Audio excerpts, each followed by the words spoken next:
my All right, Zach. So last one of these we'll do this year. That feels like a good thing. I mean, it's kind of just, it's raining, the lights are off, it feels like a fitting way to kind of Not the first time we've closed out a press box either, but won't be the last. no, exactly.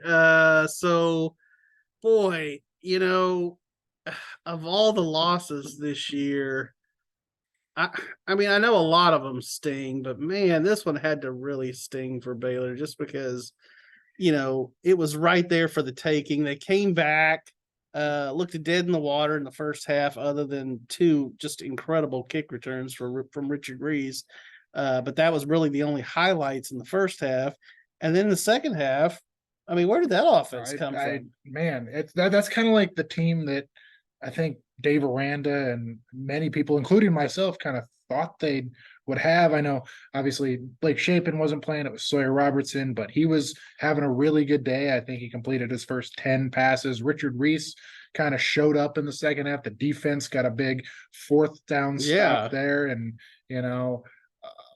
they like you said, they scored 17 unanswered and took the lead for the first time and looked to be rolling, and then all of a sudden just kind of like the bottom fell out. And one of the things I wrote in my column was, look, in order to win, you have to make winning plays all the way through. Right. And to me, there were two really glaring things that stuck out in this loss, and that one of them was, I mean, Isaiah Hankins misses 2 field goals, the second of which would have given you a 7-point lead. As that turned out, that would have been really, really important. Yeah.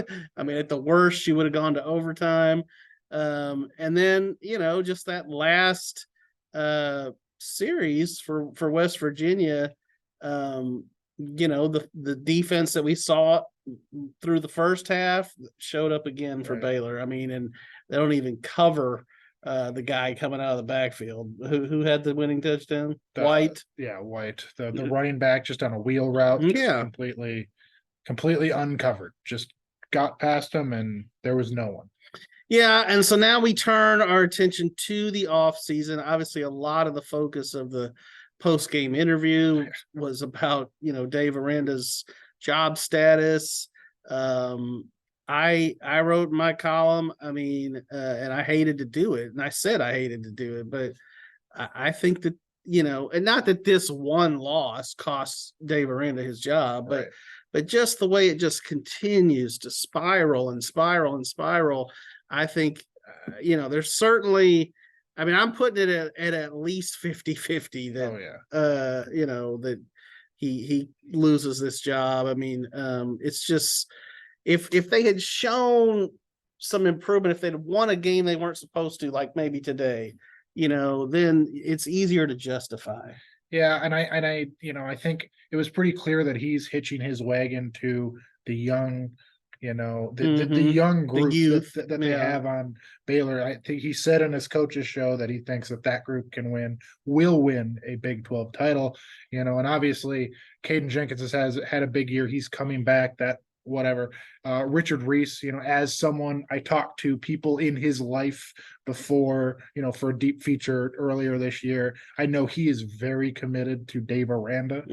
To Baylor and specifically Dave Aranda. So I think that's probably a good strategy if you're Dave Aranda, but again, how many times can you kind of get rid of coordinators and kind of blame it on other people before it's got the big guy, right? So, I mean, at some point the buck stops here, and the coordinators can't always be the scapegoats. Right. And I mean, ultimately, if he is around, obviously, I think Jeff Grimes would be gone. Perhaps Matt Powledge. The defense was not good this year. He's a first-year guy, but at the same time, Dave Aranda fired a coordinator after his first year in Waco. So, there'll be a lot of changes coming. I don't think, though, the optimist in me is continuing to come out here. I don't think we've seen the final form of Dave Aranda as a head coach, right? Obviously, this is his 4th year as a head coach, right? And he's admitted some mistakes, whether that's NIL or the transfer portal.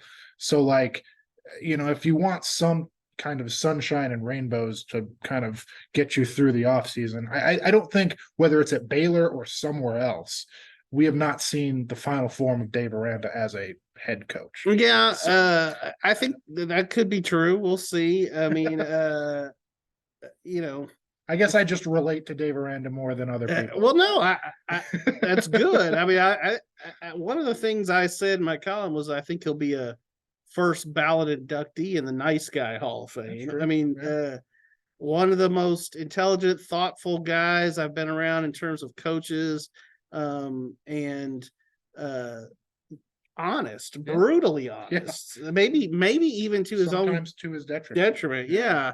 So all things he might need to learn from. I mean, and so we'll see what the off season has in store. It really starts now. I mean, no kidding. I mean, we're basically on Dave watch as we go into Sunday. So thanks for everybody for tuning in and continue to read on WacoTrib.com.